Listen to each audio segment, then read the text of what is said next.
Welcome to What If You Can with Nuray, and this week topic is my 8 years in US, how I adapted new culture, learned new language, and this might resonate with you if you just moved to a new country and you are feeling lonely and homesick. I feel you, I've been there. Well, my story is I moved to US, California 2018, my third year of summer of the university.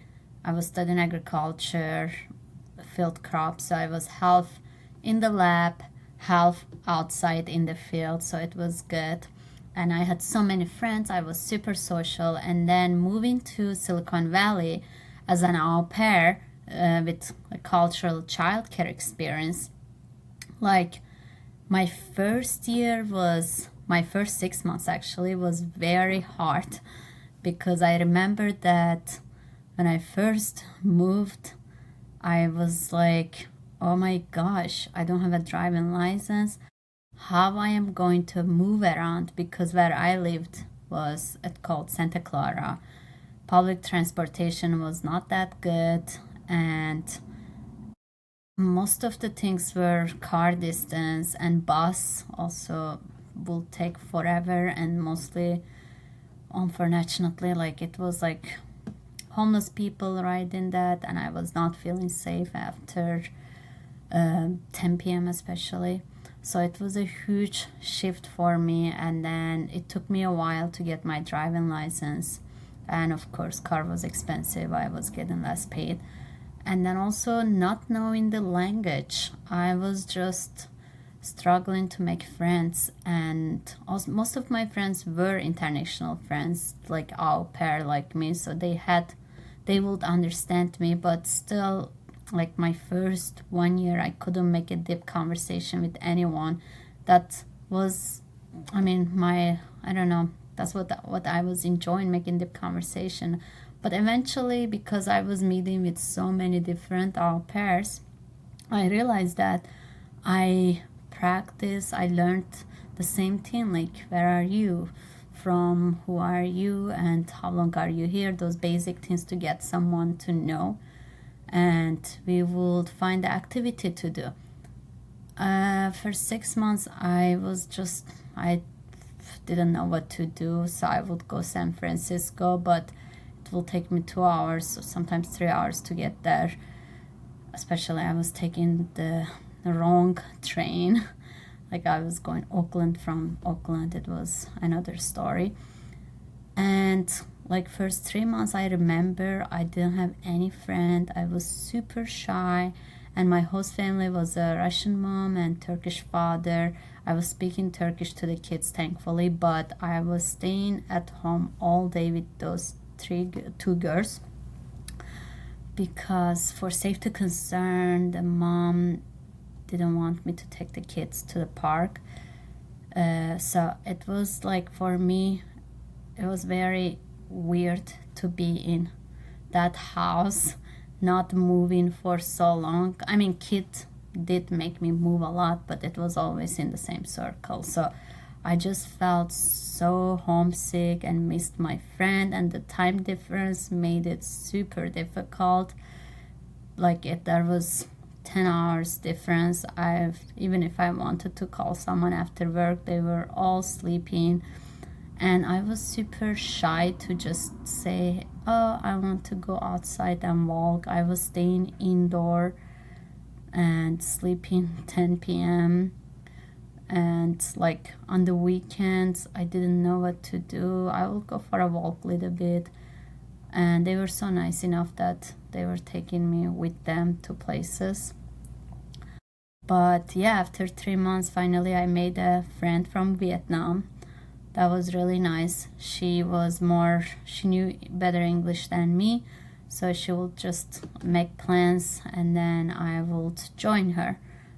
And later, I made other friends, and then I started going out. But then, of course, everybody was in a here certain time. It was so hard for me to find someone who is local and can spend time with me. So I started open Bumble friendship. I met some, like I think one person, one Asian American. She was super nice. She was speaking perfect English and super smart, and I was just listening her and not, I don't even remember if I was able to answer her, and I was not understanding her most of the time anyway. But it was still nice to have someone's company. And she liked food, so I actually, because of her, I went to different places like Korean barbecue, sushi, so that was nice. And later I started using online dating app, because most of my au pair friends were like, yeah, you should use online dating app. And I, of course, went on a couple bad dates. That was the bad, especially. And then I was almost actually closing my online date, but and then thankfully I met my husband back then boyfriend, Jason. So that was really nice. He became my everything. He became like my best friend, someone that when I feel bored to call. And and then we started doing activities together. I liked going hiking. Like, I learned hiking living with the host family, because they would go on a hike on the weekend with kids. And then I realized that I really enjoyed that. I found a couple places that I could take Uber. That was nice, be able to take an Uber to those hiking places. But then thankfully Jason had a car, and on the weekend I would make him to drive us and take us to the hiking places. So my first year was like that. I remember I was asking myself, what am I doing here? I am missing home so much. But then I knew that I needed to learn English. I needed to be patient. And yeah, I mean, I just wish that going back, I think I wish I knew English better, or at least knew my 10 days vacation and use it during the holiday, make it 15. I had a 10 days vacation, I didn't even know. So I could go to Turkey and then like say hi to all of my friends and family, and then come back more stronger. So that would be really nice. I just didn't know I had a 10 days vacation. And then I think the host mom was like, you know that you have a vacation, right? You should use it. And then I used it to visit my brother in Dallas, so that was good. And I traveled with them to a couple places, like we did road trips. That was also really nice. 1 year living with them was really nice for me, because I learned the culture a little bit more. I improved my language, and I started going English school. I was just naive and really foreigner girl that coming from a small town, and suddenly I was in a diverse place and was like, oh my gosh, overwhelmed. And yeah, so I remember my first 6 months, I was like, my emotions will go up and down. Like, after 6 months I got super homesick, and then second year I started I found another family, because the first family, they didn't need me anymore. So I found a family in Palo Alto. So it was definitely different culture. The mom was Australian, the father was American. They lived in Dubai for 12 years. They just moved back to Palo Alto. They were super nice. And the kid was only one kid, and it was boys, so it was a different experience for me. And they were more like older couples, so they let me take the kid to the park and to the nearby museum. Thankfully there were nice things nearby, walking distance. So the second year I was much better, and then also it was more close to Jason, so it just everything worked out. And then my sister came as an au pair as well that year, and then she was also 20 minutes walking distance to me. So that year was really fun. And then I met some other au pairs, nannies, moms at the park. I was more social. So, and then I started like desiring more. And then later, like, I just asked Jason, do you want to have a roommate? And then he was like, yeah, sure, let's do it. And then that was the time, and then I was looking forward to finish my au pair year and then move to him. Of course, like, good thing that when I was au pair, I took some 1 or 2 computer classes, so that was good because I realized that coding computer classes was not for me, and it just definitely, I'm glad I tried it. I'm not curious at all. I cannot code. I just didn't enjoy it, and I really admire people who can enjoy, who is doing it, and they make really good money, but it was just not for me. So, and yeah, like after doing that and the COVID hit, thankfully during the COVID I had Jason, otherwise I will definitely be super bored. And then yeah, my sister also broke her arm, and then she had to move to another place. It was sad, I missed her.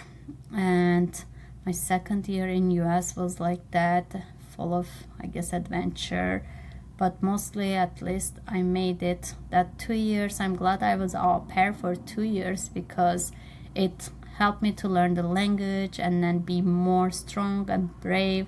It was not easy to live with those families, especially, but they were both nice people. It's just not easy to live with someone, but I learned a lot. Especially they both had a dog. That was like my first time living with indoor pet, so that was very interesting for me. And the both dog really was really nice, and they both passed away. Time goes fast. Actually, those things reminds me that I should check in on people because time goes really fast.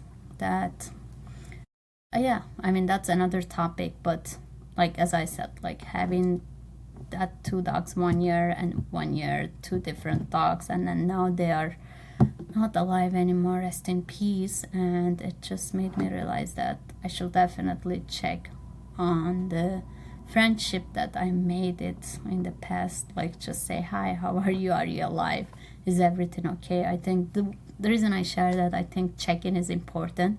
If you're like me, you met great people and you think of them just once in a year, even a happy birthday, or just check in, putting on the calendar, worth it.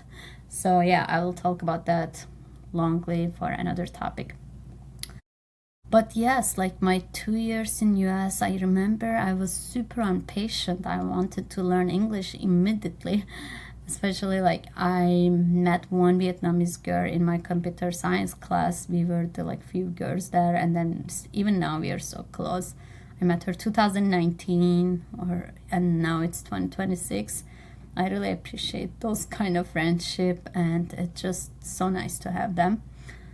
And yeah, like now I can speak better English. It's not perfect, but I am improving. Back then maybe I had 50 words, but now I think I have maybe more than 100, I would say. I need to count it. I definitely need to count if I actually have a 100 English words or not. So the reason I'm saying that, if you are in a new country, learning new language, adapting, I know it's hard to be patient. I know you want to be a butterfly, which I wanted to be a butterfly, immediately fly, but it takes time, and your patience will pay off, and the time, the energy you put, it will pay off. Like for me, the next episode I will tell you what I did after being au pair, how my life changed a lot. Like some of the examples are like, I finished my school, now I'm working, and I traveled many cool places. I got my US citizenship, woohoo! Back then was a dream. So yeah, like it just, being patient is hard. It takes time. I didn't realize it. And then enjoy the journey. I think it's very important to, even if it's really hard, you should enjoy the journey. Like for me, it was hard to take care of someone's kids, not knowing the language, living with someone, but I think I'm glad I still enjoy the journey. I could have enjoyed more. I could have just focus on more positivity. So my point is like focus on the positivity. Time goes fast, and enjoy the journey. I hope you like this episode. See you on next episode. Bye bye.